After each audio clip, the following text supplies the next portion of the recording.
ఓం సాయిరామ్.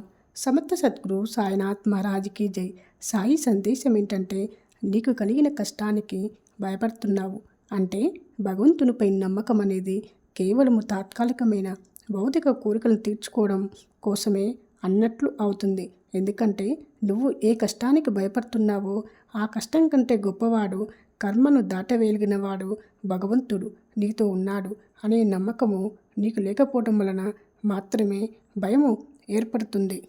తల్లి, ఇప్పటి వరకు ఎన్నో సమస్యలను ఎదుర్కొన్నావు. నీ చుట్టూ ఉన్న జనాల గురించే ఆలోచిస్తున్నావు. వాళ్ళు నీ ముందు ఇప్పుడు ఉన్నట్లు ఎప్పుడూ ఉండరు. నువ్వు చనిపోయాక శవము అని పక్కకు వెళ్ళిపోతారు. వాళ్లకు నీతో అవసరం ఉన్నంత కాలం నిన్ను ఎంతగానో ప్రసంగిస్తారు. ఏ అవసరము లేదు అనుకున్నప్పుడు బతికుండగానే శవంగా భావించి దూరంగా వదిలేస్తారు. కాబట్టి ఇటువంటి వారి గురించి ఆలోచించడం మానేసి నీ మనస్సును సంతోషాన్ని కలిగించేలా జీవించు. ఓం సాయిరామ్.